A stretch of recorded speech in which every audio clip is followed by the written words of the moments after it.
हरे कृष्णा। तो हमारा बहुत ही बड़ा सौभाग्य है, प्रभु जी जो है यहाँ पे आए हैं, आज जो है प्रवचन देने वाले हैं। प्रभु जी का परिचय देना चाहता हूँ। तो प्रभु जी का नाम है अनंत राघव प्रभु जी। प्रभु जी इस्कॉन गोवर्धन जो है इको विलेज, हम बहुत सारे भक्त यहाँ से गए हैं वहाँ पे। तो वहाँ पे प्रभु जी जो है थोड़ा सा उसको वॉल्यूम कम कर सकते वॉल्यूम को कम कीजिए प्लीज। ये यहाँ पे मार रहे हैं, हाँ तो उसको कम कीजिए। वो बंद कर दो ना वो वाला। फेसिंग मत दो उसको, मुझे फेस मत करो ना, तो वो सीटी मारते हैं। तो प्रभु जी जो है, he is born and brought up in a very pious Saraswat ब्राह्मण फैमिली। प्रभु जी जो है मुंबई में है और वो इस्कॉन से कनेक्ट हुए बचपन से 2001 साल में। और वहाँ पे प्रभु जी जो है तेल वाला फेस न कर दो। और अभी वो गोवर्धन इको विलेज में सेवाएं करते हैं। 2009 में वहाँ पे वो ज्वाइन किए चौपाटी, एंड फिर वहाँ से वो गोवर्धन इको विलेज गए और वहाँ पे उन्होंने जो है बहुत सारी सेवाएं की। उन्होंने उनका पोस्ट ग्रेजुएशन भी कॉमर्स में किया, इकोनॉमिक्स में, मुंबई यूनिवर्सिटी से।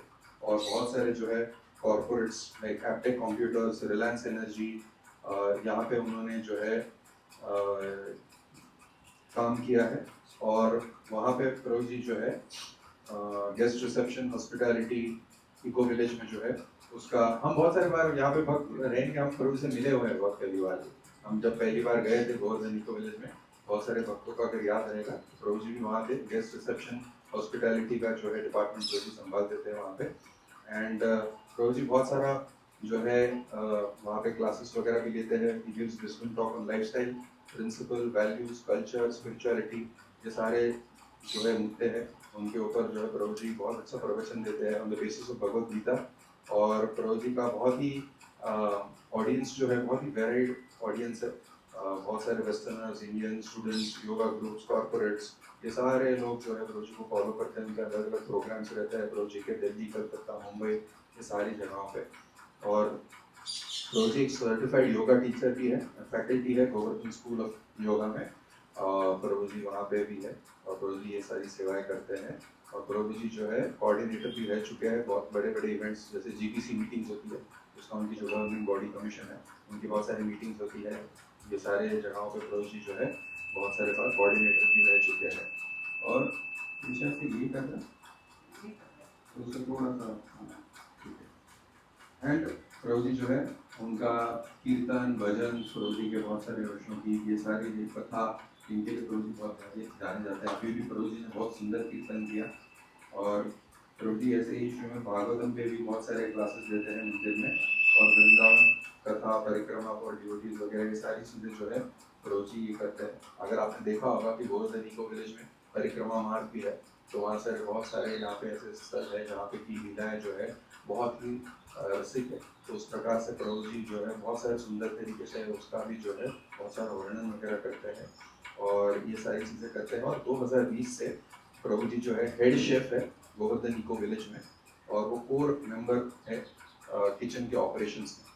आपने देखा होगा 2-3 हज़ार लोग जो है प्रसाद वगैरह जो लेते हैं डेली, जो भक्त लोग आते हैं गोवर्धन इको विलेज में, तो बहुत सारे लोग वहाँ पे प्रसाद वगैरह लेते हैं डेली। इतने सारे भक्त आते हैं, प्रभु जी वहाँ पे लीड करते हैं किचन टीम को, हेड शेफ है वहाँ पे। और प्रभु जी दिन में इतने सारे लोगों को वहाँ पे प्रसाद देते हैं। और वीकेंड्स पे तो ये नंबर 8 से 10 हज़ार लोगों का होता है। तो ये सारी सेवाएं जो है प्रभु जी बहुत ही सुंदर तरीके से करते हैं। और इस दृष्टिकोण से हमारा ये बहुत ही भाग्य सारी बात है कि प्रभु जी यहाँ पे आए हैं। कल एक्चुअली ऐसा ज़्यादा मतलब हमारा कुछ प्लानिंग नहीं था, प्रभु जी का फ़ोन आया था कल और प्रभु जी भी आ गए थे पुणे, तो I just requested him he can come and he so kind कि उन्होंने एक्सेप्ट कर लिया और वो आ गए यहाँ पे। और आज हमें उनके द्वारा जो भी है आज कृष्ण कथा जो है सुनने की मिल रही है। So it is our great fortune and I'm very very grateful to him for accepting our invitation and coming over here. तो प्रभु जी के लिए हम एक बार जोर से हरे कृष्ण महामंत्र बोल के नित्यानंद नामार्पण में प्रभु जी का स्वागत करेंगे। हरे कृष्णा कृष्णा कृष्णा हरे हरे, हरे राम राम राम हरे हरे। हरे कृष्ण।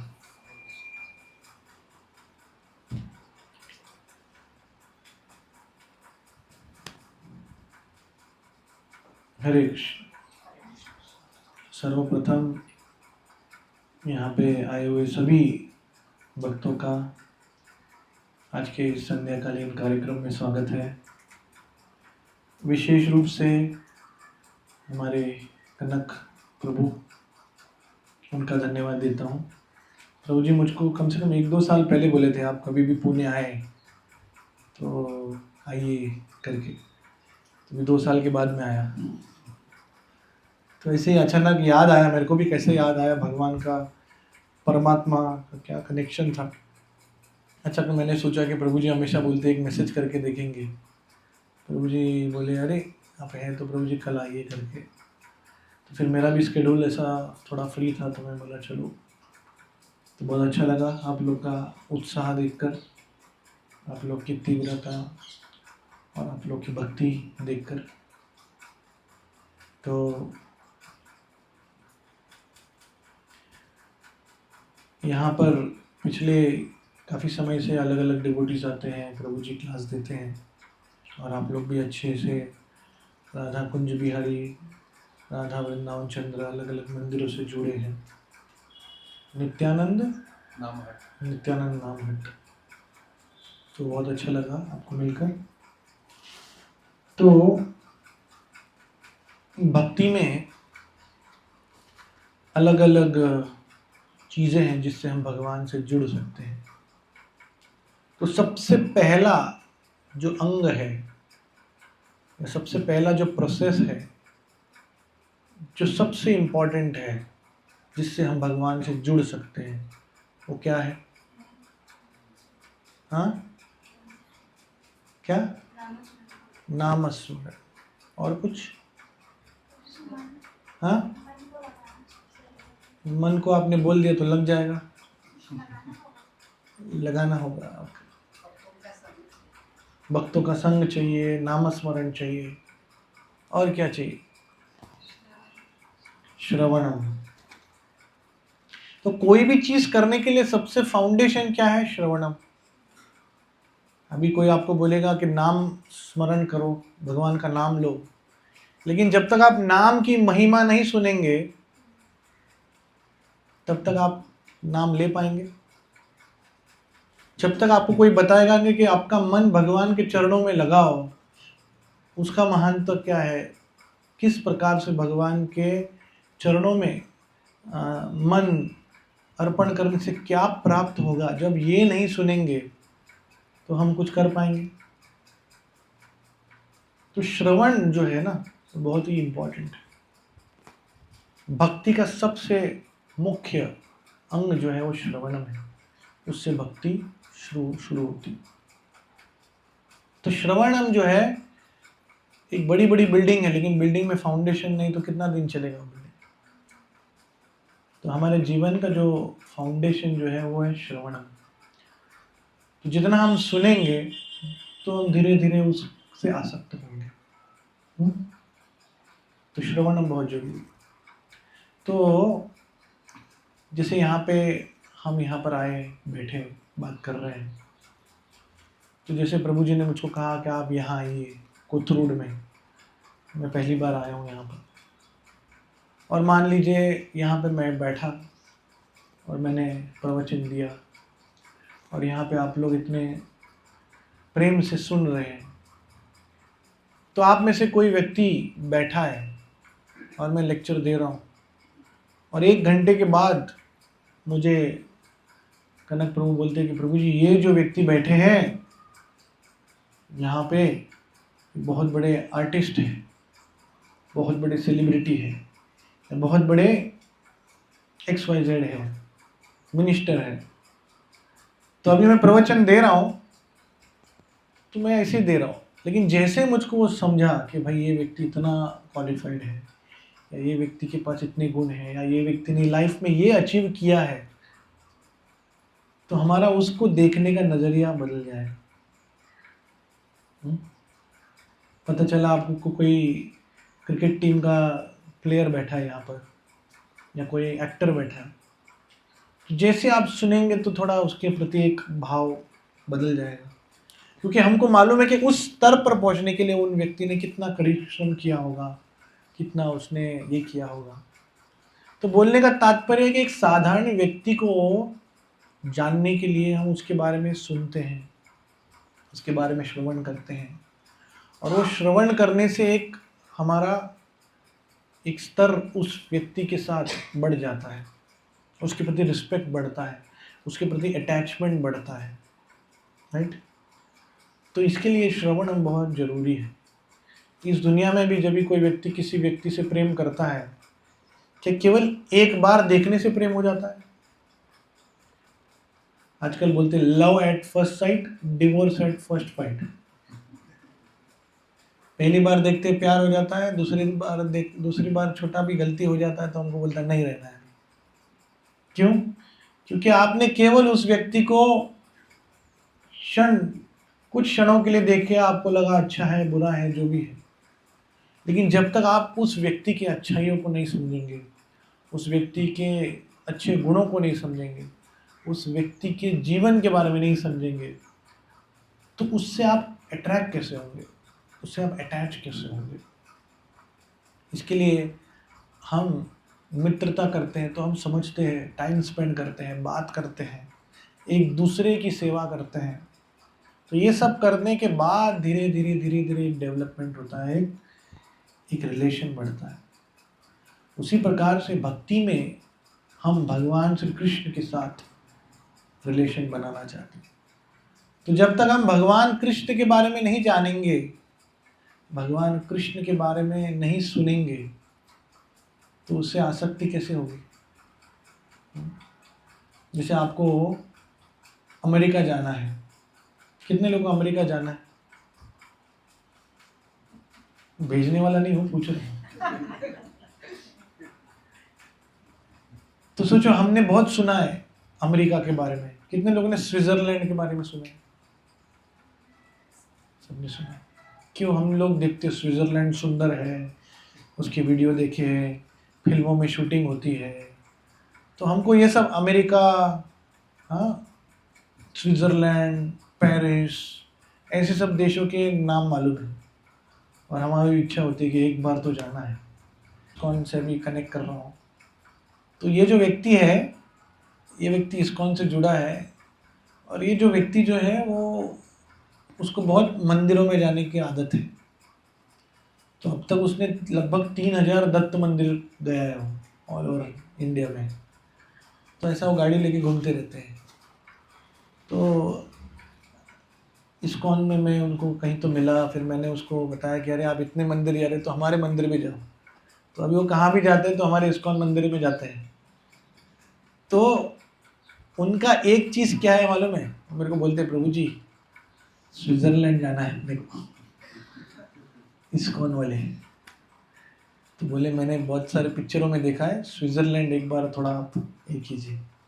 मैं बोला अरे वो इधर भी इस्कॉन है, उधर भी इस्कॉन। नहीं प्रभु जी वो वाला। क्यों? क्योंकि उन्होंने इतना सुना होगा, किसी दोस्त ने बोला होगा, पिक्चरों में देखा होगा, वो एक जगह गए नहीं वो, लेकिन वो आसक्ति आ गई। नहीं अच्छा जगह है। कितने लोगों को पाकिस्तान जाना है? कितने लोगों को अफगानिस्तान जाना है? इसको जाना है। क्यों? वो भी देश है, उधर भी सुंदरता रहेगी, लेकिन हमने किस चीज के बारे में बहुत सुना है तो ये आसक्ति हो जाती है। बराबर है? तो ये बहुत ही इंपॉर्टेंट चीज है। तो श्रवणम ये भक्ति का पहला अंग है। लेकिन श्रवणम के पहले का एक स्टेज क्या है? वो है श्रद्धा। अगर श्रद्धा नहीं है तो आप जो सुनोगे यहां से सुनोगे, यहां से निकाल दोगे। बराबर है? हमारे इस्कॉन के टेंपल में कितने लोग आते हैं, दर्शन करते हैं, चले जाते हैं, लेकिन कितने लोग हैं जो सच में जुड़ते हैं? क्यों? क्योंकि वो श्रवणम करते नहीं, एक कान से सुनते हैं। लोग बोलते हैं इस्कॉन मतलब इस कान से उस कान। क्यों? क्योंकि उनको श्रद्धा नहीं है। उनको लगता है कि हाँ अच्छा कर रहे हैं आप लोग, हम भी अच्छा कर रहे हैं, आप भी अच्छा कर रहे हैं, ठीक है, आप जो बोल रहे करना चाहिए, भक्ति करना चाहिए, लेकिन अभी नहीं, बाद में। तो ये श्रद्धा जो है ये सबसे फाउंडेशनल स्टेज है। और हमारे भक्तिमय जीवन में, हमारे भौतिक जीवन में, हमारे एजुकेशन में, हर चीज में ये श्रद्धा का बहुत महत्व है। आप में से कितने लोग फ्लाइट में कभी ट्रैवल किए? गए आप? सब गए आजकल तो जैसे आप फ्लाइट टिकट खरीदते हैं और फिर उस दिन, जिस दिन आपका टिकट रहता है, आपका जर्नी रहता है, तो उस दिन आप एयरपोर्ट पहुंचते हैं, चेक इन करते हैं, और फिर सब कुछ होने के बाद आप जाते हैं वो एयरक्राफ्ट में बैठने को। जैसे आप एयरक्राफ्ट में एंट्री करते हैं तो वहाँ पे जो हवाई सुंदरी यानी कि एयर होस्टेस, वो ऐसा आपको वेलकम करते, वेलकम सर। तो जैसे आप एंट्री करते हैं वो आप राइट मारते हैं अंदर जाने के लिए। कितने लोग लेफ्ट में वहाँ पे कॉकपिट होता है, वहाँ पे पायलट के पास जाते हैं, सर आप ही उड़ाने वाले, आता है ना, आपका डिग्री डिप्लोमा किया है क्या, आपका सर्टिफिकेट दिखा सकते हैं, हम पूछते हैं। कितने लोग पूछा है अब तक? कोई है? बिजनेस क्लास वाला भी नहीं पूछ सकता। तो अंदर जाके हम पायलट को पूछते हैं, सर आता है ना? नहीं पूछते। ठीक है, ये छोड़ो। फिर अंदर गए, आपके सीट पे बैठ गए। सीट पे बैठने के बाद वो जो एयर होस्टेस है सबके सामने क्लियरली आपको बता रही है कि अभी फ्लाइट 36,000 फीट पे ऊपर जाएगा, खुदा ना खास्ता कुछ हो गया, आगे के 2, पीछे के 2, बीच के 2 दरवाजे खुल जाएंगे, कूद जाना। बोलते कि नहीं? 2 उधर, 2 इधर, 2 इधर, कूद जाना। इमरजेंसी लैंडिंग हुआ तो जैकेट है, उसको कैसे फुलाने का वो भी बताया। फिर ऑक्सीजन अगर खत्म हो गया, ऑक्सीजन की कमी है तो ऑक्सीजन मास्क आएगा, उसमें कैसा मास्क लगाने का, इतना वो बता रही है। इतना 5-10 हजार रुपये का टिकट देने के बाद वो बोल रही है कभी भी कुछ भी हो सकता है। बराबर है कि नहीं? इतना सब सुनने के बाद हम कान में एयरफोन लगा के हम लोग गाना वाना सुन रहे, बोल रहे अरे इसको बोलने दो, 2 घंटा 10 मिनट में मैं दिल्ली पहुंच जाऊंगा। कितने लोग तो फ्लाइट लैंड करने के पहले ही फ़ोन करके बोलते हैं हाँ अभी 2 घंटे में पहुंच रहा हूँ, गाड़ी वाड़ी रेडी रखना। तो मेरा प्रश्न आप लोग से ये है कि इतना श्रद्धा हमको किसके ऊपर है? वो पायलट के ऊपर जिसको आपने देखा भी नहीं, या वो एयरलाइन कंपनी के ऊपर, या वो एयर होस्टेस इतना हंस के बोल रही है उसके ऊपर? किसके ऊपर है आपको श्रद्धा? बोलो।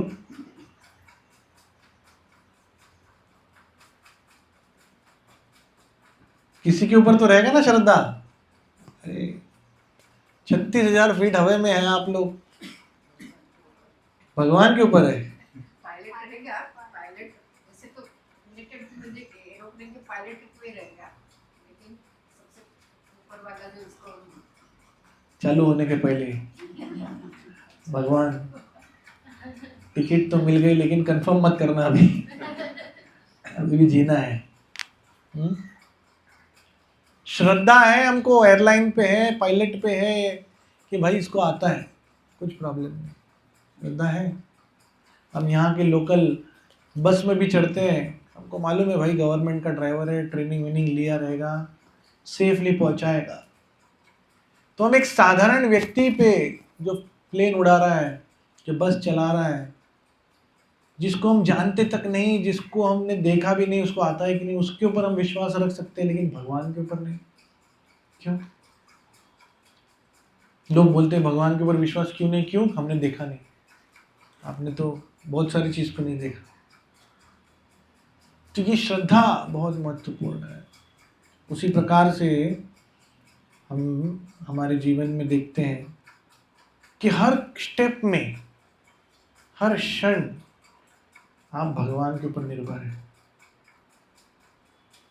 कोई गारंटी के साथ बोल सकता है कल सुबह वो उठेगा? हाँ, कोई गारंटी के साथ बोल सकता है अगला क्षण क्या होगा? अभी 2 दिन पहले ही हमारे इको विलेज में एक माता जी 38-39 की एज की थी, खुद तो भगवान का गार्लेंड बना रही थी, सेवा हो गया, झूलन यात्रा था, झूला झुलाया, बैठी वहीं पे चली गई।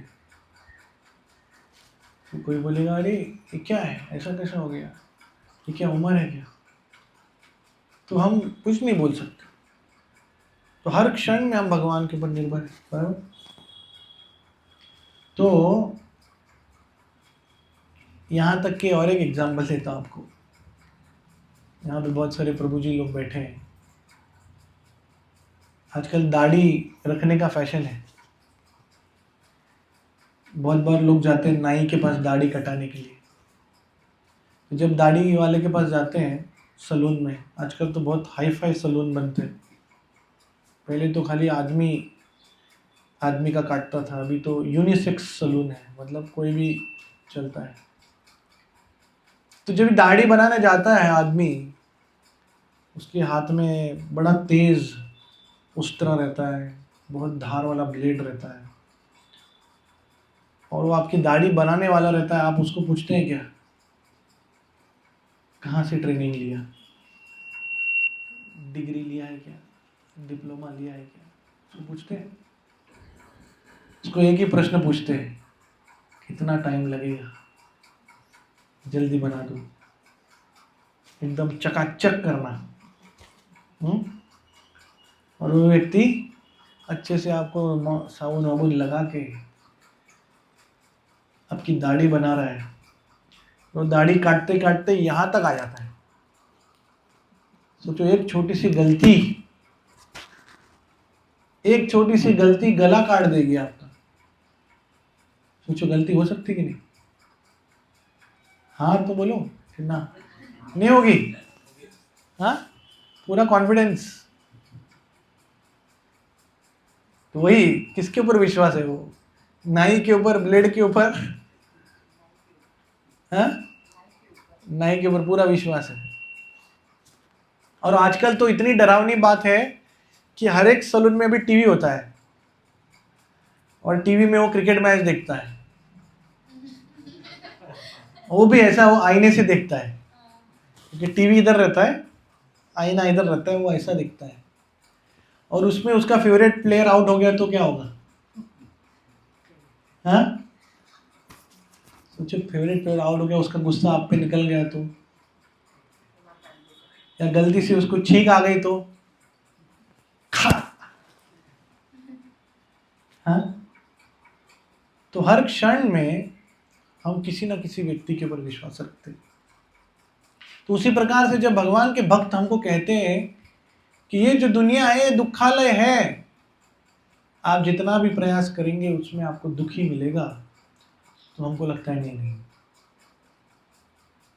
ऐसा है, गलत बोल रहे। आप लोग नेगेटिव ही बोलते हैं। हाँ, सुख है लेकिन दुख ज्यादा है। तो यही चीज हमको, जब हम रेगुलर श्रवण करेंगे, भक्ति के बारे में जानेंगे, इस भौतिक जगत के बारे में जानेंगे, तो फिर भगवान धीरे धीरे धीरे धीरे हम आपको एक दिव्य ज्ञान देते हैं, और फिर धीरे धीरे हम भगवान के भक्तों के साथ जुड़ते हैं, फिर सत्संग में आते हैं।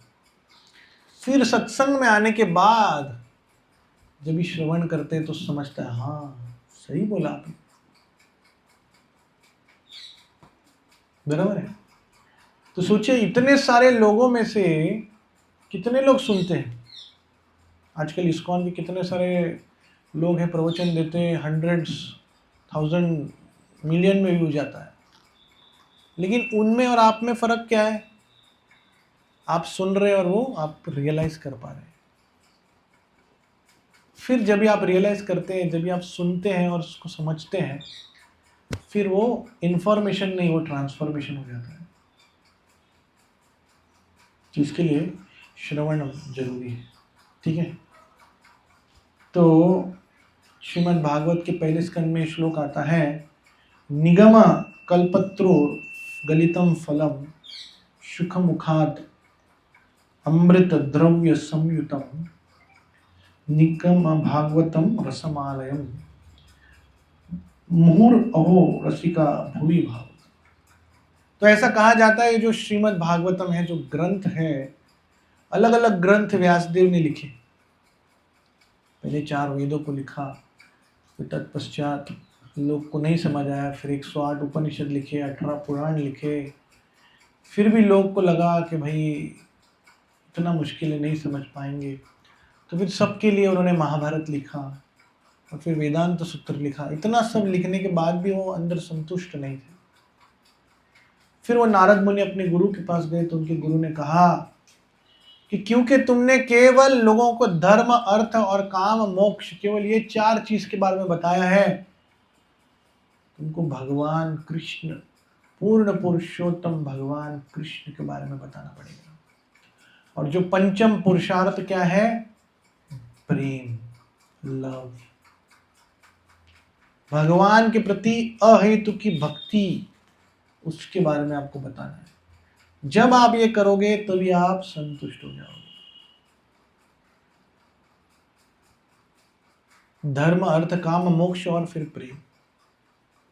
जैसे इस दुनिया में भी लोग भगवान के पास जाते तो 4 चीजों के लिए जाते हैं। 4 स्टेजेस है। हाँ, फर्स्ट स्टेज इज फियर। पहला स्टेज है फियर। जैसे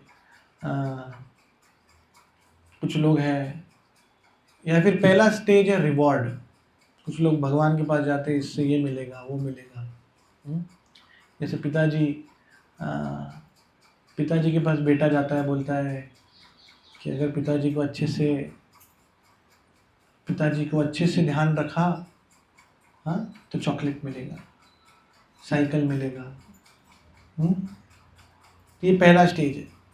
लोग भगवान के मंदिर में जाते हैं, बोलते हैं कि हाँ, भगवान की पूजा करोगे तो चप्पड़ फाड़ के मिलेगा, तुम एक मांगोगे तो बहुत मिलेगा। ये पहला स्टेज। दूसरा स्टेज है फियर। बहुत सारे अलग अलग धर्मों में, क्रिश्चियनिटी में, इस्लाम में और कुछ हद तक यहाँ पे भी ऐसा बताया जाता है कि अगर आप भगवान को पास नहीं जाओगे तो आप बहुत तकलीफ होगा, दुख होगा, नरक में जाओगे। तो एक डर रहता है। जैसे छोटा बच्चा भी होता है, माता पिता से डर के रहता है कि अगर डर रहता है, अगर ऐसा नहीं हुआ तो पिताजी डांटेंगे। हाँ, लेट से उठा तो पिताजी डांटेंगे। तो पहला है रिवॉर्ड, कुछ मिलने का। दूसरा है फियर, डर। तीसरा क्या है?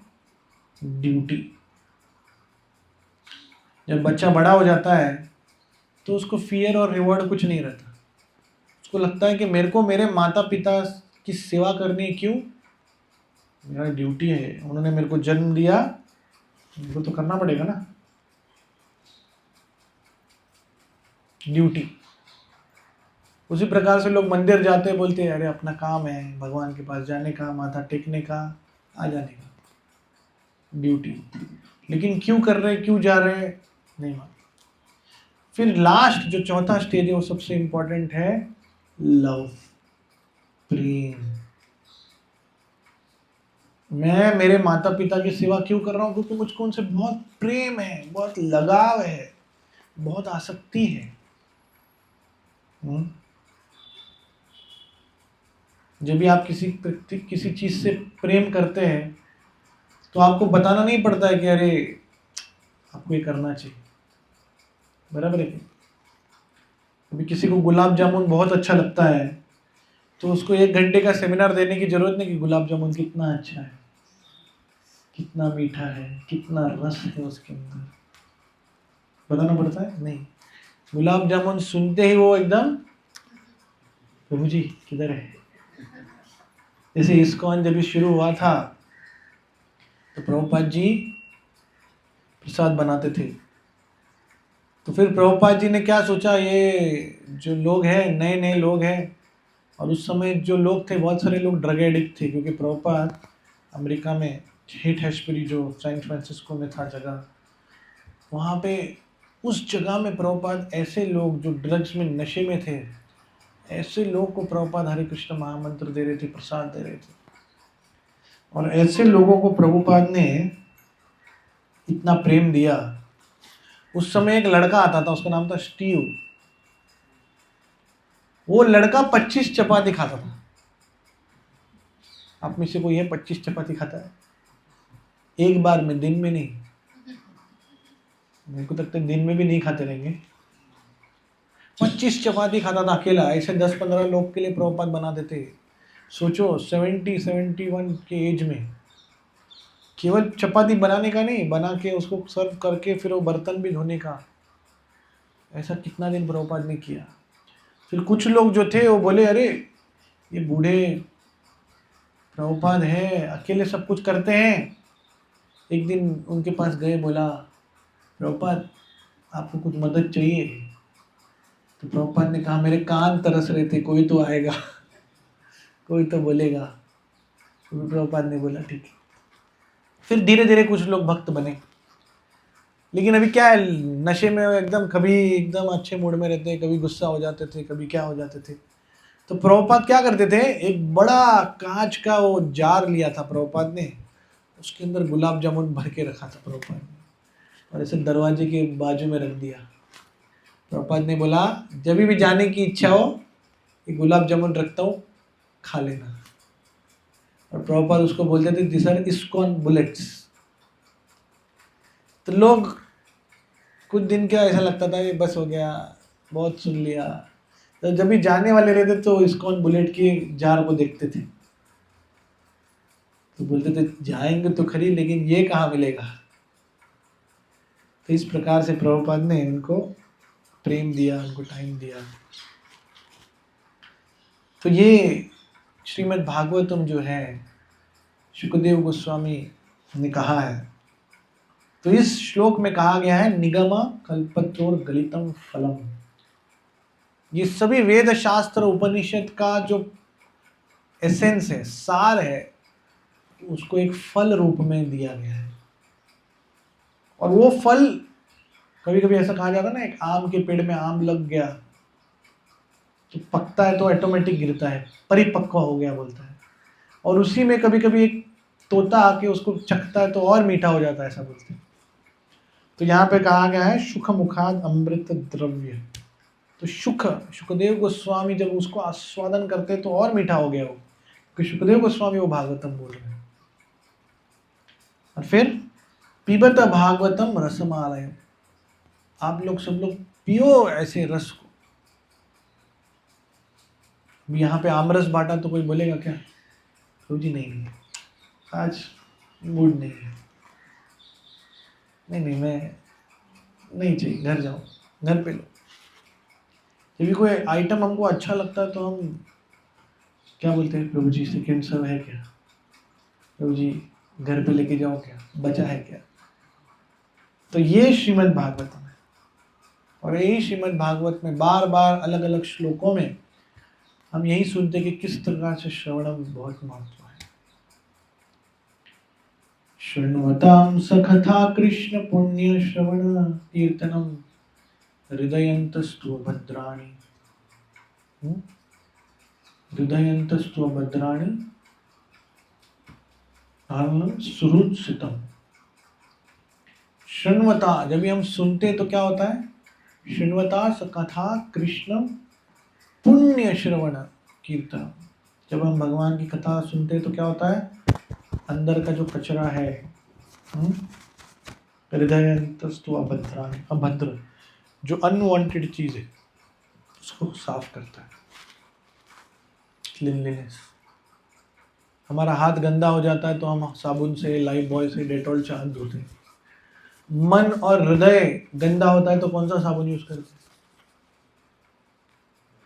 कौन सा साबुन है? विम बार, 555 टिकिया, लाइफ बॉय, कौन सा साबुन है? हरे कृष्णा कृष्णा कृष्णा हरे हरे, हरे राम।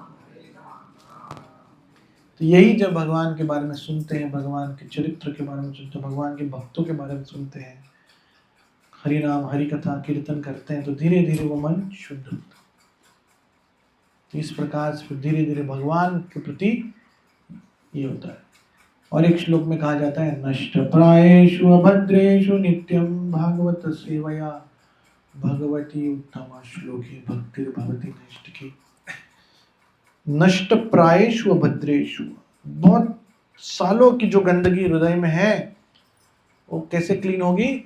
नित्यम भागवत सेवया, जैसे आप लोग हमेशा रेगुलरली सुनते हैं भगवती, और सुनने से क्या होगा? एक तो क्लीन हो जाएगा, दूसरा भगवती भक्ति, भगवान के प्रति भक्ति मिलेगी, और ये भी हो जाएगा, भगवान के प्रति आसक्ति होगी, और जो गंदी चीजों से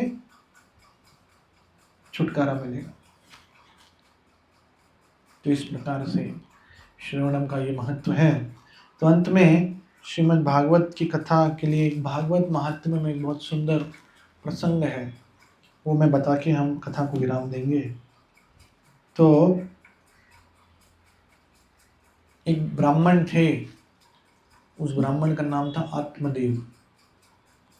तो बहुत ही अच्छे ब्राह्मण थे, वो नियमित रूप से अपना सब कार्य वगैरह करते थे, और उसकी एक पत्नी थी। तो सब कुछ था उसके पास, लेकिन एक प्रॉब्लम था। क्या प्रॉब्लम था? उसको संतान नहीं थी, बच्चे नहीं थे। तो बेचारा बहुत दुखी था। तो एक दिन वो जंगल में जा रहा था, बड़ा दुखी था, और जंगल में एक संत महात्मा मिले उसको, और संत महात्मा ने उसका चेहरा देख के पूछा, अरे भाई क्या हो गया, इतना दुखी क्यों हो? तो उसने कहा कि सब कुछ है मेरे पास, मैं सब कुछ अच्छा कार्य भी कर रहा हूँ, मंदिर जाता हूँ, पूजा करता हूँ, यंत्र करता हूँ, सब कुछ करता हूँ, लेकिन मुझको अभी तक संतान प्राप्ति नहीं हुई है। तो कृपा करके मुझको मार्ग बताएं। तो उन्होंने उनका हाथ देखा, और हाथ देख के कहा कि अरे आपके नसीब में तो पुत्र सुख है ही नहीं। तो और दुखी हो गए, इतना दुखी हो गए, बोले कि अभी जीने का क्या फायदा। तो सोच रहे थे कि अभी जंगल में जाके अपना जीवन समाप्त कर देंगे। तो फिर वो साधु को लगा कि अरे यार अभी ये चला गया, पता नहीं क्या कर बैठेगा। तो उसको बुलाया, ठीक है इधर आओ। बोला अभी आप इतना बोल रहे हो तो ठीक है। तो उन्होंने एक फल लिया, एक फल तोड़ा, कुछ मंत्र बोला, और उसको बोला ये फल ले लो, अपनी पत्नी को जाके दे दो, और जैसे पत्नी उसको खाएगी गर्भवती बन जाएगी, और फिर वो पत्नी को आप दे देना, गर्भवती बन जाएगी, वो संतान को प्राप्त हो जाएगा। जैसे वो ये सुनता है, बड़ा खुश हो जाता है कि चलो महाराज आपकी जय हो, उसके चरणों को स्पर्श करता है, उसका आशीर्वाद लेता है, और फिर वो फल लेके जाता है, और वो अपनी पत्नी को बोलता है कि ये लो, हमारे दुख दूर हो जाएंगे, हमारे जीवन का सबसे बड़ा जो प्रॉब्लम था वो सॉल्व हो जाएगा, ये ले लो, इसको खा लो और तुम गर्भवती बन जाओ। तो वो अपनी पत्नी उससे लेती है, मुस्कुराती, मतलब सर झुकाती है, कुछ बोलती नहीं, लेकिन वो अभी मन में सोचती है कि अभी मैंने ये फल खा लिया और मैं गर्भवती बन गई, 1 2 3 महीने में मेरा पेट बढ़ जाएगा, जब ये 8वें 9वें महीने में मेरा पेट इतना बढ़ जाएगा, अचानक चोर आ गया या घर पे आग लग गई तो मैं कैसे भागूंगी। ऐसे सब उसके मन में वो विचार करने लग गई, घर में कुछ हो गया तो मैं कैसे ये रहूंगी। और पता है कि जब भी औरत बच्चे को जन्म देती है तो बहुत दर्द होता है, उस पीड़ा में अगर मैं मर गई तो क्या होगा। ना बाबा ना, मुझको ये बच्चा नहीं चाहिए। तो ऐसा वो बोलने लग गई। तो अभी प्रभु जी उनके पति जो थे वो तो बड़े खुश हो गए कि भाई अभी तो हो जाएगा स्वाद। लेकिन अभी ये जो माता जी है, पता नहीं वो क्या सोचने लग गई, पता नहीं उसको जन्म देना था नहीं। उसने बोला ये सब इतना सब होगा, ये सब मैं नहीं करना चाहती। तो वो अपनी बहन के पास जाती है और उसकी बहन को ये सब बताती है। तो उसकी बहन बोलती है देख मेरी शादी हो गई है, मेरे को ऑलरेडी 1-2 बच्चे हैं और मैं अभी भी गर्भवती हूँ। तो एक काम करते हैं, तुम ये फल जो है मत खाओ, तुम्हारे घर में जो गाय है ना उसको दे दो और अपने पति को बोल दो तुमने खा लिया, और मेरे को अभी जो बच्चा होगा वो मैं तुमको दे दूंगी, तुम बता देना ये तुम्हारा बच्चा है। तो विन विन सिचुएशन है, ना तुमको तकलीफ होगी, तुमको बच्चा भी मिल जाएगा और ये भी हो जाएगा। एकदम कलियुगा वाला आइडिया, कुछ टेंशन नहीं, सब हो जाएगा। तो उनको भी लगा परफेक्ट प्लानिंग है, अच्छा है, किसी को पता भी नहीं चलेगा, मुझको संतान भी मिल जाएगी, पति भी खुश, मैं भी खुश, तुम भी खुश, क्योंकि उनको ऑलरेडी 2-3 बच्चे थे। बोला अच्छा आइडिया है। तो घर गई, उसने वो जो है वहाँ पे एक गाय को दे दिया। सब लोग सुन रहे ना, समझ रहे ना अब तक स्टोरी, ठीक है। तो अभी कहानी में ट्विस्ट ये है कि वो जो गाय ने खाया बच्चा, कुछ महीनों के बाद गाय को बच्चा हो गया, बछड़ा नहीं बच्चा। गाय ने जन्म दिया एक मनुष्य रूपी बच्चा जिसके कान ऐसे बड़े थे। उसका नाम क्योंकि गाय जैसा था, उसका नाम हो गया गोकर्ण। और ये जो बच्चा ये माताजी ने उसकी बहन का था वो ले लिया और ये घर पे आ गई। तो अभी ये जो आत्मदेव थे बोले अरे एक मांगा था भगवान ने 2 दे दिए। अचंभे वाली बात है, गाय को भी बछड़ा हो गया, वो भी मनुष्य, और यहाँ पे मेरी पत्नी को भी हो गई। तो बच्चा हो गया, तो अभी वो दोनों को ध्यान रख रहा था। तो जो गोकर्ण था, क्योंकि वो साधु महात्मा ने दिया था, बचपन से एकदम उच्च कोटि के ब्राह्मण, सभी गुण संपन्न, कभी किसी से द्वेष नहीं, कभी किसी को दर्द नहीं, कभी किसी को कष्ट नहीं देंगे। और ये दूसरा लड़का था, उसका नाम था धुंधुकारी। और ये इतना बदमाश नालायक था, बचपन से सबको तकलीफ देता था, चोरी करता था, सबको तकलीफ देता था। तो बड़ा हुआ और उसकी तकलीफ बढ़ गई, पैसा लेता था, चोरी करता था, अपने माँ बाप को तकलीफ देता था। तो एक दिन उसके पिताजी इतने फ्रस्ट्रेट हो गए, तभी उनको याद आया कि अरे मेरे को तो कहा था मेरे जीवन में पुत्र सुख नहीं है। तो उन्होंने बोला अभी जी के भी क्या करे, मैं मर जाता हूँ।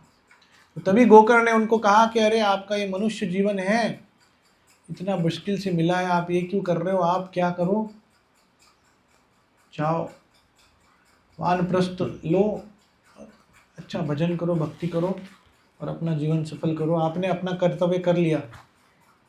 तो बोलता है चला जाता है, और फिर वो भगवान के धाम चला जाता है।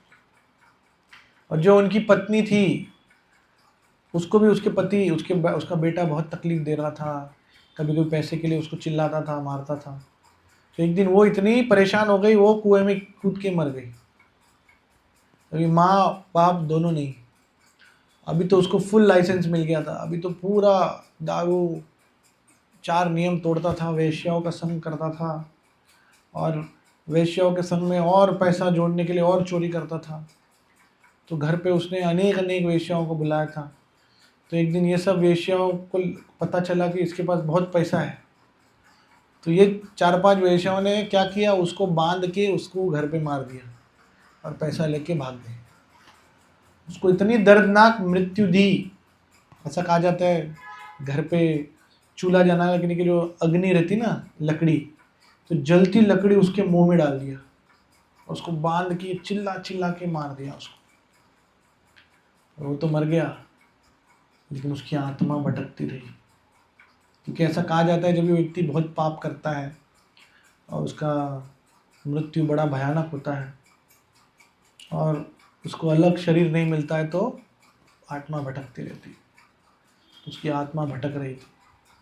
हालांकि उसके भाई गोकर्ण ने उसका अंतिम संस्कार किया, पिंडदान किया और सब करके वो जब घर पे आया, रात को सोते वक्त धुंधुकारी ने कहा, भैया मुझको बचाओ, मैं बहुत दर्द में हूँ, बहुत पीड़ा में हूँ, कृपा मुझको बचाइए, कृपा करो। तो गोकर्ण ने कहा, अरे भाई तुम्हारे लिए तो मैं इतना पिंडदान किया, इतना गंगा में स्नान वान किया, सब कुछ किया।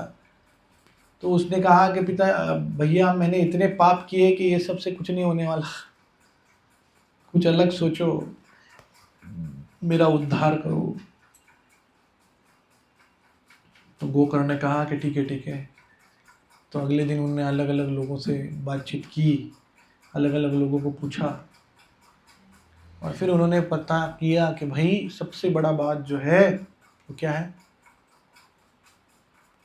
कि अगर आप भागवत कथा करते हैं, श्रवणम करते हैं भागवत की, भगवान के अलग अलग लीलाएं का, तो उस श्रवणम में बहुत शक्ति है। तो फिर उन्होंने भागवत कथा रखी और वैष्णव को बुलाया और एक बाम्बू रखा और उस बाम्बू में इसको बोला कि तुम इसमें अंदर चले जाओ और उसमें स्थान पे बैठो और सुनो कथा। तो भागवत में अलग अलग कथा सुनी। पहले दिन पे एक बाम्बू का वो जो नॉट रहता है ना वो खुल गया, दूसरे दिन दूसरा खुल गया, तीसरे दिन तीसरा, 7वें दिन पूरा वो बाम्बू टूट के वो सबके सामने भगवान के धाम गया। बोलो श्रीमद् भागवतम की। तो केवल श्रवण मात्र से इतने अनगिनत पाप किए, इतने उसने अलग अलग कार्य किए, लेकिन भगवान की कथा में इतना महानता है, इतना विशेष ये है, तो उससे कोई भी व्यक्ति मुक्त हो सकता है। तो इसके लिए इस कलयुग में श्रवणम कीर्तनम ये बहुत महत्व है। और चैतन्य महाप्रभु ने हमको ये दो चीज़ दिया है। जैसे रेल की पटरी होती है ना, दो ट्रैक, श्रवणम और कीर्तनम। ये चीज़ हम करते रहेंगे तो हमारी गाड़ी भागती रहेगी। तो कृपा करके इसको आप करते रहिए, भक्तों का संग करते रहिए, अपना जीवन सफल कीजिए। हरे कृष्णा कृष्ण कृष्ण हरे हरे, हरे राम राम राम हरे हरे। तो आशा करता हूँ आपको कुछ मैं मार्गदर्शन दे पाया। आप लोग सब बहुत अच्छे भक्त हैं। प्रभु जी के साथ मैं बात कर रहा था, मैं प्रभु जी को बोला आप ही लेक्चर दे दो, आप इतने एडवांस डिवोटी हैं। लेकिन प्रभु जी ने बुलाया तो मैं कुछ प्रयास किया। हरे कृष्ण। कुछ गलती हो गई हो, त्रुटि हो गई हो तो क्षमा कीजिए। श्रील प्रभुपाद की जय। गौर प्रेमानंद।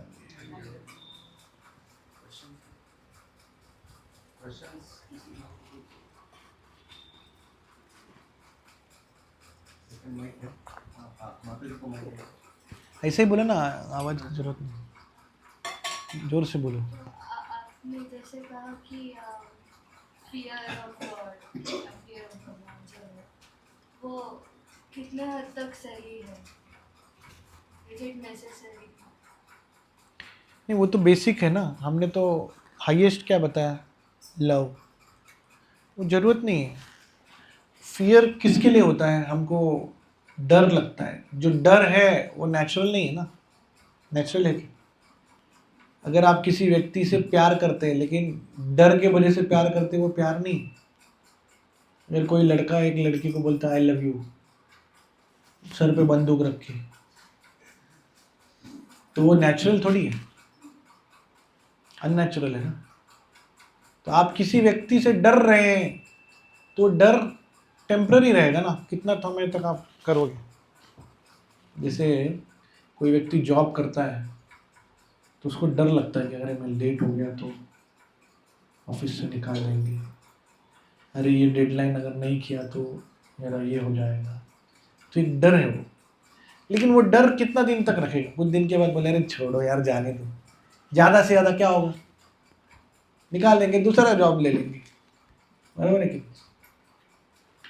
तो भगवान गीता में क्या कहते हैं कि मैं पिताहम यस्य जगताम माता धाता पितामह, मैं पूरे सृष्टि का परम पिता परमेश्वर हूँ और आप सब मेरे पुत्र हो, मेरे अंश हो। तो एक माता पिता जो अपने पुत्र के साथ जो रिश्ता है, बच्चों के साथ रिश्ता है, वो नेचुरल है, डरने की जरूरत नहीं। So best is to develop love, भगवान के प्रति प्रेम जागृत करना। एक बार प्रेम हो गया तो भगवान डांट भी देंगे या पिताजी मारेंगे तो भी कुछ होगा नहीं होगा। क्यों? क्योंकि आपके प्रति वो अटैचमेंट है, प्रेम है, वो चीज़।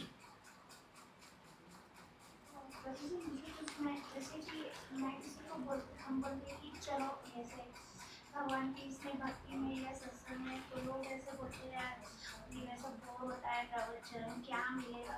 ऐसे लोगों को कैसे समझाया जा सकता है? कि समझाने के लिए तो आपको लॉजिकल बताना पड़ेगा, क्या कर रहे हैं उसको बताना पड़ेगा। जैसे आप कोई भी दुकान में जाते हैं, जो सेल्स पर्सन रहता है, ट्रेंड रहता है, उसको आपको बताना पड़ेगा। पहले आपको मुस्कुरा के बोलेगा सर वेलकम सर, आइए सर, चाय पियेंगे, कॉफ़ी पियेंगे। फिर उसको लगता है अरे मेरे को इतना प्रेम दे रहे, मेरे को इतना भाव दे रहे। फिर पूछता है सर आपके लिए ये शर्ट मस्त लगेगा। फिर बोलेगा sir what a choice of your colour, क्या आपका चॉइस है अच्छा। तो उसको अच्छे से समझाएगा इसका ये क्वालिटी, इसका ये है वो है करके, तो फिर वो लेता है, उसको लगता है हाँ अच्छा बोला आपने। तो उसी प्रकार से कृष्ण कॉन्शियसनेस को भी प्रेजेंट करने के लिए हम जितना लॉजिकली, जितना अच्छे से करेंगे, तो जो इंटेलिजेंट लोग हैं, जो लॉजिकल लोग हैं, उसको स्वीकार करेंगे। बहुत बार क्या होता है कि हम प्रेजेंट करने के टाइम पे एकदम ऐसा केवल बोलने के लिए बोलते हैं, या फिर मोनोटोनस वे में, हाँ मंदिर है आइए। तो उसमें कभी कभी उसको इंटरेस्ट जागृत करना पड़ेगा ना। इस्कॉन में और बाकी मंदिरों में फ़र्क क्या है? हमारा प्रसाद अच्छा बनाते हैं, अच्छा सिस्टमेटिक प्रेजेंटेशन होता है, तो वो लोग अट्रैक्ट करते हैं, लोग आते हैं। फेस्टिवल में कल्चरल प्रोग्राम रखते हैं, अच्छा प्रसादम रहता है, हाँ। तो इस प्रकार से अगर आप बताएंगे तो शायद से लोग ये करें। लेकिन जिस व्यक्ति को इंटरेस्ट नहीं है, तो आप कितना भी बोले, अगर मेरे को खरीदना ही नहीं है ये प्रोडक्ट, तो आप मेरे को 1 घंटा प्रवचन देगा तो फिर क्या होगा? तो इसी प्रकार से हमको भगवान के बारे में लोग को बताना है, लेकिन वो उस व्यक्ति के ऊपर है और वो भगवान के ऊपर है। कैसे भगवान परमात्मा स्वरूप उस व्यक्ति को अट्रैक्ट करेंगे। हम में से कितने लोगों ने सोचा है कि हम इस्कॉन में आएंगे? सोचा था आप लोगों ने? कैसे आ गए फिर? किसी ना किसी ने आपको कुछ तो बुलाया, आपने बोला नहीं। फिर किसी ने आपको कुछ तो किया, हाँ। लेकिन फिर कोई तो ऐसी चीज़ घटना हुई, हमको लगा कि नहीं ये लोग तो अच्छे लोग हैं, ये लोग तो बहुत अच्छा मदद करते हैं, सेवा करते हैं, सेल्फलेस करते हैं। तो धीरे धीरे हम जुड़ जाते हैं। लेकिन सबका टाइम है, वो टाइम के हिसाब से होता है। भगवान हर व्यक्ति को अलग अलग परिस्थितियों पे अलग अलग बोलते हैं ना, हिंट देते हैं, लेकिन वो किस प्रकार से वो व्यक्ति जुड़ जाता है मालूम नहीं। इस्कॉन में ऐसे भी केसेस है कि अजीबोगरीब प्रकार से लोग भक्ति में आए। हमारे एक भक्त बता रहे थे कि जुहू इस्कॉन में बहुत सारे विजिटर आते हैं, सैटरडे संडे कभी कभी 1 लाख लोग आते हैं। तो आपको मालूम है इस्कॉन में आरती होता है, तो आरती के पहले शंख बजता है, तो 3 लोग साथ में एक साथ शंख बजाते हैं। वो शंख का आवाज़ भी ऐसा एकदम ऐसा अलग आवाज़ आता है, एकदम डिवाइन। तो ये व्यक्ति ने वो देखा, तीनों का आवाज़ एकदम ज़बरदस्त था। वो आवाज़ सुन के कुछ तो हो गया, तब से वो भक्त बन गया। फिर वो बहुत बार आरती होने के बाद वो पानी छिड़कते हैं ना, तो एक बार किसी के ऊपर छिलका, तो जैसे वो छिलका तो ऐसा लगता है वो, कभी कभी आपने वो टीवी सीरियल में देखा है ना, वो देवता लोग आते हैं सब पानी मारते तो तुरंत ऐसा बॉडी चेंज हो जाता है। तो उसके ऊपर जब ये छिलका तो उसको ऐसा लगा दिव्य, ट्रांसेंडेंटल, तब से भक्त बन गया। तो कौन सी चीज किसको कब इफेक्ट करेगी, किसको कब कनेक्ट करेगी वो मालूम नहीं, लेकिन हम जितना हो सके हमको प्रयास करना है। ठीक है, बी लास्ट क्वेश्चन।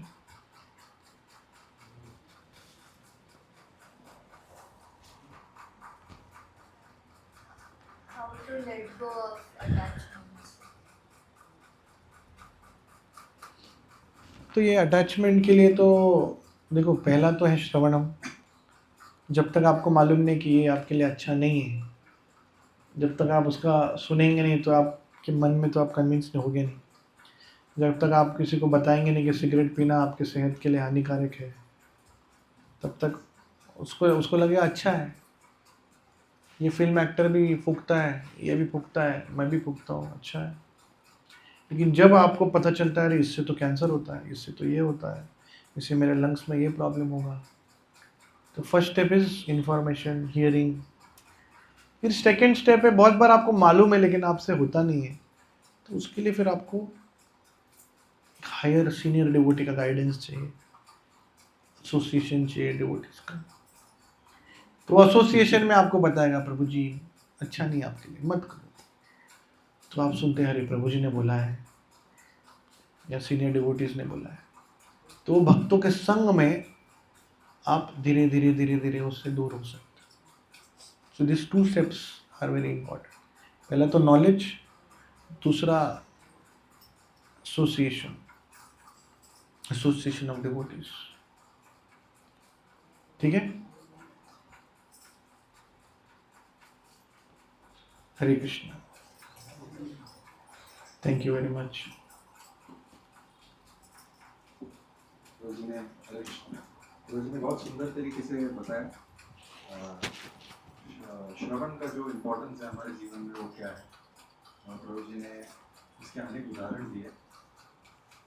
मूल मुद्दा प्रभु जी शुरुआत में बता रहे थे कि कैसे श्रद्धा होनी चाहिए व्यक्ति में। पायलट का उन्होंने एग्जाम्पल दिया, बार्बर का एग्जाम्पल दिया, अनेक जगहों पे बस ड्राइवर का भी एग्जाम्पल दिया।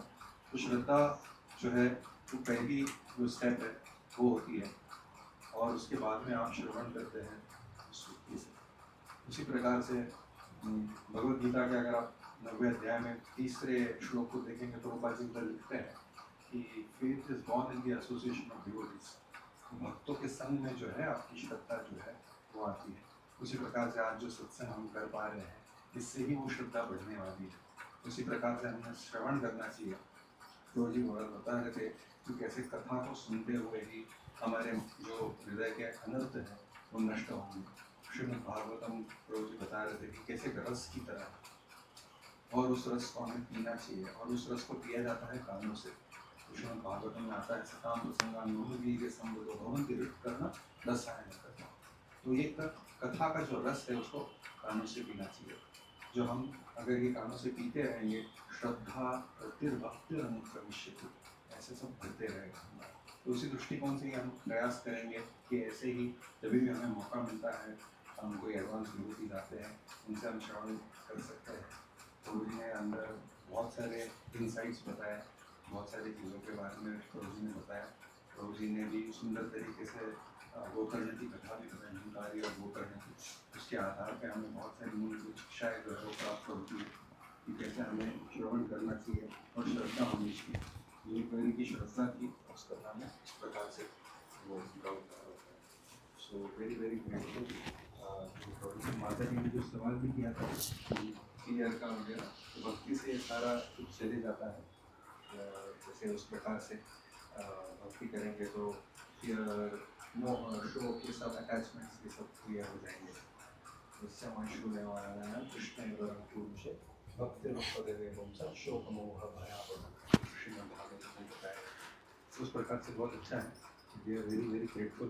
प्रभु जी यहाँ पे आए और प्रभु जी ने हमारे लिए समय निकाला और भागवतम से बहुत सारे उन्होंने भागवत महात्म्य से भी उन्होंने कथा बताई एंड वेरी वेरी ग्रेटफुल प्रभु please whenever you are coming please try to come here and give it your association so we will chant one time Hare Krishna महामंत्र इन ग्रेटिट्यूड फॉर प्रभु जी हरे कृष्णा कृष्णा कृष्णा हरे हरे हरे राम राम राम हरे हरे।